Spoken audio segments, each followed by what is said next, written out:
The summer heat of 1887 lingered stubbornly over the small frontier town of Dry Creek, a settlement tucked between jagged mesas and wide, windswept plains. Dust clung to the wooden sidewalks, and every wagon wheel groaned over ruts that seemed carved into the earth itself. Life in Dry Creek had always been hard, but the people who lived there clung tightly to one another. They shared food when crops failed. They mended fences when storms tore them apart, and they whispered stories late into the night when fear felt too heavy to carry alone. Yet in that closeness also lived suspicion, and when the town found someone to blame, it rarely let go. The woman they had marked was named Eliza. She was no more than 23, with hair the color of autumn wheat and eyes that reflected both firelight and sorrow. Years earlier, she had been promised in marriage. The wedding day, meant to be filled with laughter and bells, ended in ruin. A storm had swept through without warning, flattening tents, ripping dresses, and spooking the horses until one kicked a man near to death. Superstitious whispers began before the rain even stopped.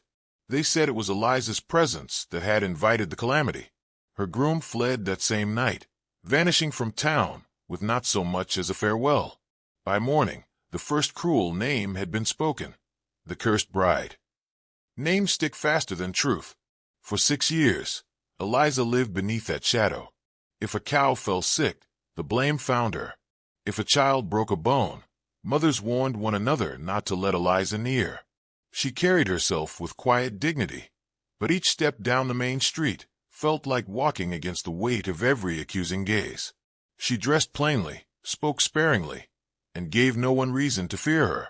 Yet the curse clung, not to her soul, but to her reputation. Eliza's small cottage stood on the outskirts, near the willow trees by the creek. There she baked her bread, sewed garments for widows who could not afford the seamstress, and tried to live as though the world had not turned its back. Still, the ache of abandonment never left. Her heart longed for what she once dreamed of family, a husband's devotion, the warmth of belonging. But those were things the town had declared forever out of her reach. The town itself seemed to feed on the story. Children dared one another to run past her window after dark. Shopkeepers hesitated to take her coins, though they never refused them outright. Even in church, the place meant to bind all souls in mercy, the benches near her remained empty. Eliza endured it, not because she accepted their judgment, but because she refused to let cruelty define her actions. She had become a woman of resilience, though in her solitude, she often wondered how long her strength could hold. Into this tense world rode a man who knew little of rumors. His name was Thomas Hale, a rancher of considerable means who had spent years away, expanding his family's cattle business. His return to Dry Creek was marked by curiosity. The people admired his wealth and whispered about his prospects. Thomas, widowed young, carried his own scars of grief.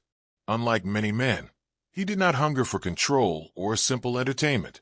He hungered for truth, the kind that lay beyond gossip and appearances. The first time he saw Eliza was not at a dance, nor at church, but at the dusty well in the town square. She stood with a bucket, arms trembling from the effort of hauling water. A pair of women walked past, skirts swishing, and one muttered the word "cursed," just loud enough for Eliza to hear. Her shoulders stiffened, but she did not turn. Instead, she lifted the bucket with quiet pride, though her hands shook under the weight. Thomas watched from across the street. He saw not a witch or a cursed soul, but a woman carrying burdens far heavier than water. Her composure struck him harder than any beauty could. In her silence, he recognized something of his own, how it felt to be judged by a tragedy you never chose. Still, he said nothing that day. He only watched as she walked away, the dust swirling at her heels. The tension of the town grew sharper the following week. A sickness spread among the cattle, and before the ranchers consulted a doctor, someone suggested Eliza had passed a long misfortune with a glance.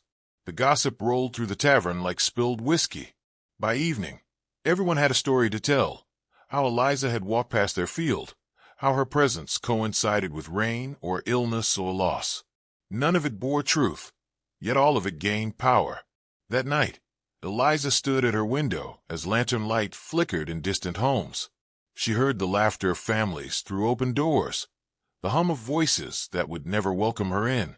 For the first time in many months, tears filled her eyes. She had built her life on endurance, but endurance could not soften the ache of being unwanted. And yet, change often arrives when hope is thinnest. On Sunday morning, as the church bell tolled and people gathered in their best clothes, Eliza walked up the steps with her head high. As always, the benches shifted, a space forming around her like an invisible wall. The sermon began, full of talk about grace, though grace rarely touched her. But when the service ended and the congregation filed out, Thomas Hale stood near the doors. He watched the people avert their gaze from Eliza, and as she stepped past, he tipped his hat. It was a small gesture, almost insignificant in its simplicity. But to Eliza, it was the first kindness offered in years, without hesitation. Her breath caught. She nodded faintly, then continued walking, but her heart carried something new. A question, fragile yet insistent. Could there be someone in Dry Creek who did not believe the curse? The section closes here, at the quiet birth of possibility. She remained the town's outcast. The whispers had not ceased, and Thomas had not spoken a word beyond courtesy. Yet for the first time since her wedding was ruined, Eliza felt the faintest flicker of hope. Somewhere beyond the judgment of her neighbors, change was stirring. The morning after church, Eliza walked into town with her satchel tucked beneath her arm. The cobblestone street was still wet from a night rain, and the boards of the general store porch gleamed with dampness. She had planned her errands carefully to avoid lingering crowds, flour, soap, a spool of thread, nothing that would draw her into conversation. Yet, as always, she could not control the whispers. "Don't let her near your baskets," a woman muttered to her companion as Eliza passed. Another tugged her child aside, as though a glance might invite misfortune. Eliza's jaw tightened, but she kept her gaze fixed forward. To acknowledge the cruelty would only feed it. Inside the store, she moved quickly, placing items on the counter. Mr. Parker, the shopkeeper, cleared his throat as though her presence left grit in his lungs. $3.20, he said, not meeting her eyes. She counted the coins with steady fingers. A shadow fell across the counter before she could finish. "Put it on my account, Parker," a deep voice said. Eliza froze. Slowly, she turned her head. There he stood, Thomas Hale, the rancher she had glimpsed at church. His wide-brimmed hat cast part of his face in shade, but his eyes shone clear, steady, and unmistakably kind. The shopkeeper blinked in surprise, unsure how to respond. Eliza, however, felt heat rise to her cheeks. "That won't be necessary," she said quickly, placing her last coin on the counter. "I pay my own debts." Thomas tipped his hat slightly, his gaze never wavering. "Of that I have no doubt, but a gentleman can still offer kindness." The words, simple as they were, struck her harder than any insult ever had. No man in years had spoken to her without mockery or suspicion, and certainly no man had dared defend her openly in public. She gathered her parcel, murmured a stiff "thank you," and turned toward the door. Outside, the street was quieter. The rain had washed dust into small rivulets that ran toward the creek. Eliza stepped down onto the boards, but Thomas followed, his boots sounding steady against the wood. "Miss Eliza," he said, his tone respectful, "might I walk with you?" She hesitated. A dozen thoughts raced at once. What would people say? Why would he bother? And most of all, what trap might this kindness conceal? Yet when she glanced back at him, she saw no malice, only patience. Against her better judgment, she gave a small nod. They walked side by side down the street, his long stride slowing to match hers. "I hear the town has not been kind to you," Thomas said at last. Her throat tightened. "The town tells stories. Stories grow larger than the truth." "Stories," he repeated, his voice low, "have never fed a man's cattle or fixed a broken gate. I'm more interested in truth." She glanced at him sharply, searching his face for insincerity. He met her gaze, without flinching. There was something in those eyes, a steadiness she had not known since childhood. It unsettled her. At the corner, near the livery stable, she stopped. "Why speak to me at all, Mr. Hale? You've been here long enough to hear their tales. Don't you fear my curse will cling to you as well?" The corner of his mouth lifted, not in mockery, but in quiet amusement. "I've faced stampedes, droughts, and more storms than I can count. If a woman's shadow could topple me, I'd have perished long ago." For the first time in years, laughter rose in her chest. It startled her, quick and unsteady, but real. She covered her mouth, embarrassed. "You don't know what you invite," she murmured. "No," he said gently, "but I know what I see." Before she could ask what he meant, a shout rang out from across the street. "Hail!" A ranch hand waved, calling him to tend a wagon that had broken its wheel. Thomas gave Eliza a small bow. "Until next time," he said, and turned away. She watched him go, her parcel pressed against her chest, her heart thundering with confusion. Until next time, as though he assumed there would be one. That night, Eliza sat by her window, the candle flickering low. Her thoughts replayed his words, his steady gaze, his refusal to treat her as a ghost. It frightened her more than the cruelty ever had. Cruelty she understood, kindness she did not trust. Still, the memory of his voice carried warmth into the cold corners of her cottage. Days passed. Their paths crossed again. At the blacksmith, where he helped lift a sack too heavy for her arms. At the creek, where he tipped his hat though others turned their backs. Each time, his gestures carried no hint of pity, only recognition. Yet the town noticed.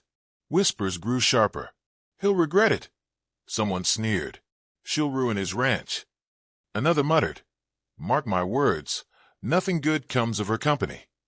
The words pricked Eliza's heart like thorns, but Thomas never faltered. The first time he openly defied them came 2 weeks later. A cow had fallen sick near the edge of town, and neighbors muttered it was Eliza's doing. When she walked by, a man spat near her feet. Thomas, standing nearby, stepped forward without hesitation.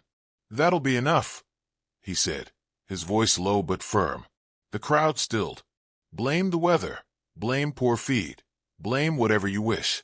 But this woman is no curse." Gasps rippled. To defend her was one thing. To defy the town so directly was another. Eliza's pulse hammered in her ears. For a moment, she feared he had signed his own social death warrant. Then he turned to her, his expression softening. His words reached her alone, though spoken in a whisper the others could hear if they wished. "I believe you." Her breath caught. No one, not her family, not her former groom, not even the preacher, had ever said those words. For years she had been forced to live beneath the weight of disbelief, her truth dismissed. Now, spoken simply, they cracked something within her she had thought long hardened. Eliza managed only a nod before hurrying away, tears stinging her eyes. Yet for the first time in half a decade, they were not tears of despair. They were tears of possibility. As she reached her cottage door, the world felt altered. Nothing had changed. She was still the outcast. The whispers still circled, but the ground beneath her seemed firmer. Someone had spoken belief into her life. And perhaps, just perhaps, belief could become stronger than fear. The weeks that followed Thomas Hale's public defense of Eliza did not pass quietly. His words, "I believe you," spread through the town like fire across dry prairie grass. The shopkeepers muttered about him under their breath. Ranchers shook their heads, warning he was putting his reputation and fortune in jeopardy. Some men refused to do business with him.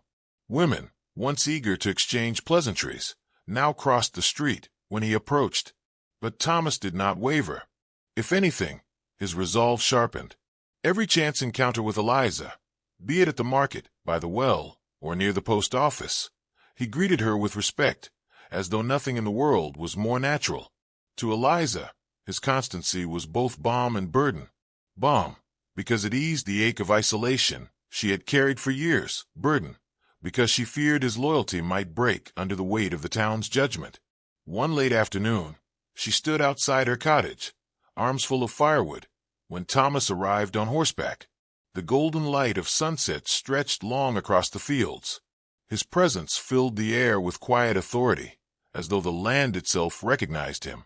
"You're cutting wood too late," he said gently, dismounting. "Evening air brings sickness." Eliza tried to mask her smile. "If I don't cut it, no one will. The hearth doesn't light itself." Without another word, He took the axe from her hands and split 3 logs in swift, sure strikes. His muscles flexed beneath his shirt, the rhythm strong, practiced. When he looked up, breath steady, his eyes met hers. "You've carried too much alone," he said. Her throat tightened. "That is my way, and it harms no one but me." He stepped closer, lowering his voice.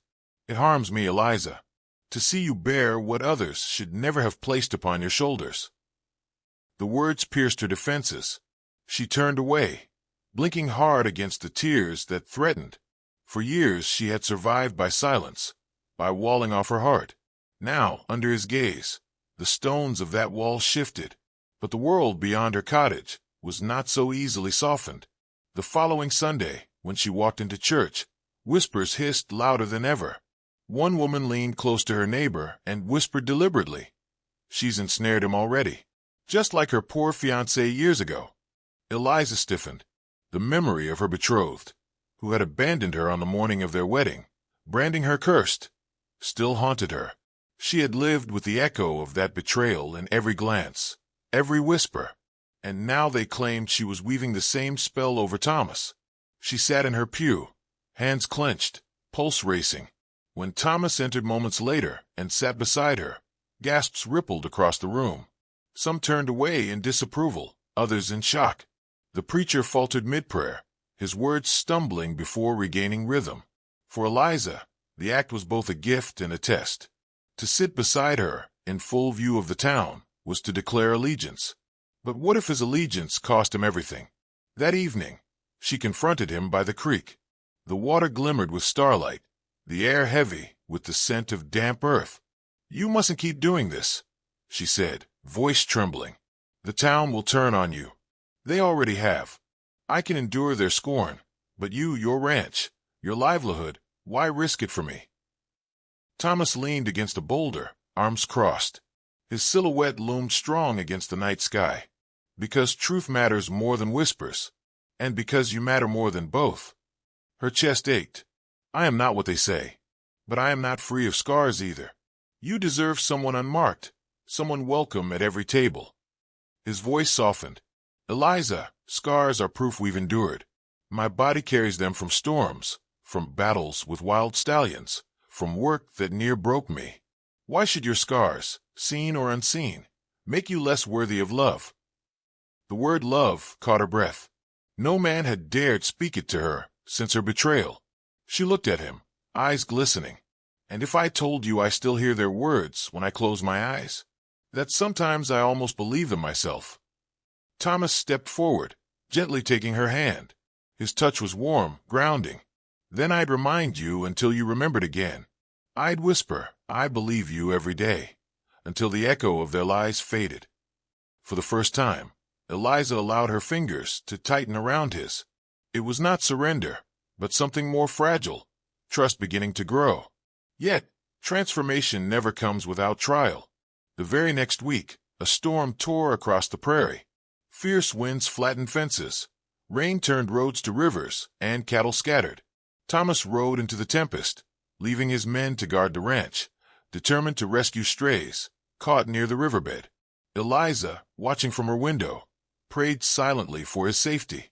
The following day, word spread that Thomas had nearly been swept away. When Eliza hurried to the ranch, ignoring the stares of neighbors, she found him soaked, bruised, and exhausted, but alive. "You shouldn't be here," one of the ranch hands muttered. "Folks say you bring misfortune. He might have died because of you." The words cut deep, but Eliza did not retreat. She stepped forward, kneeling beside Thomas, where he sat by the fire. His lips curved faintly, even through pain. "You came," he whispered. "Yes," she said firmly, her voice carrying more strength than she thought she possessed. "And I'll stay." Something shifted in her then. She realized she could no longer shrink beneath the town's judgment. Thomas had risked everything to stand by her. Now it was her turn to stand by him, not in silence, but in courage. That evening, as thunder rolled faintly in the distance, Eliza made a decision. She would no longer let the label of cursed woman define her. If the town needed to see her strength, she would show it. If they tried to silence her truth, she would speak louder. Her transformation had begun, not because Thomas had saved her, but because he had believed in her enough to help her save herself. When she looked into his eyes, lit by firelight and shadow, she saw not just a man who defied the town. She saw the partner who had given her back her voice. And for the first time in years, she believed in herself too. The morning after the storm, the town gathered at the churchyard to take stock of the damage. Roofs had caved in, fences were splintered, and livestock had wandered far across the prairie. Yet amidst the wreckage, there was a sense of quiet gratitude. No lives had been lost. Eliza arrived with a basket of bread she had baked through the night. Her hand shook as she passed it out to families who had seen their food stores ruined by rain. She felt the weight of every glance, every whisper, yet she moved with steady purpose. When a child tugged at her skirt, asking for a second piece for his little sister, Eliza knelt and gave it without hesitation, smiling despite the knot in her chest. Thomas, still bruised from his storm ordeal, stood nearby, his presence a shield. Watching her share with people who had scorned her, he felt pride stir in his chest. Here was a woman not cursed but courageous, carrying compassion where others carried judgment. But the town was not ready to yield. That Sunday, as people filed into church, the preacher paused in his sermon, his gaze heavy. "There are those among us," he declared, "who bring misfortune. Their presence invites hardship. We must be vigilant." His eyes flicked toward Eliza. A murmur rose. Some nodded, eager to cling to superstition. Others shifted uneasily, remembering the bread she had shared only days ago. Eliza felt her stomach twist, but before she could leave, Thomas rose to his feet. "This is enough," he said, his voice ringing clear. The room fell silent. The storm came because clouds gathered. The river swelled because of rain. Are we children, blaming a woman for what God himself sends? A ripple of shock spread across the congregation. He continued, stronger now. "Eliza has given more kindness to this town than most of us. She has borne insults that would break others. And yet she still bakes bread for your children. If that is what you call cursed, then perhaps we should pray the Lord curses us all the same." Gasps broke the silence. Some faces hardened in disapproval, but others softened with shame. The preacher faltered, unable to regain his authority. Eliza sat frozen, her heart pounding. For years she had been the target of whispered cruelty, carrying the burden of a lie. And now, here, before everyone, someone had spoken her truth aloud. After the service, as the townsfolk spilled outside, a hush followed Eliza and Thomas. A few women approached hesitantly, offering awkward thanks for the bread. A rancher, grizzled and stern, tipped his hat toward her. It wasn't acceptance, not yet, but it was the beginning of a crack in the wall that had imprisoned her. That evening, Eliza and Thomas sat by the creek where they had spoken weeks before. Fireflies danced in the twilight, their glow soft as candlelight. "I don't know how to thank you," she whispered. Thomas shook his head. "You don't owe me thanks. You owed yourself the truth. All I did was stand beside it." Her eyes glistened. "But what if they never truly forgive? What if I carry this shadow forever?" He reached for her hand, firm and sure. "Then let it be our shadow. I've lived long enough to know that love isn't measured by the approval of a town. It's measured by the courage to keep choosing each other, even when the world turns its back." A tear slipped down her cheek, but it was not a tear of sorrow. It was release. For the first time in years, the shame she had carried began to lift, replaced by something fierce and steady. Hope. Weeks turned into months. Eliza began helping at the ranch, her presence a quiet, steady force.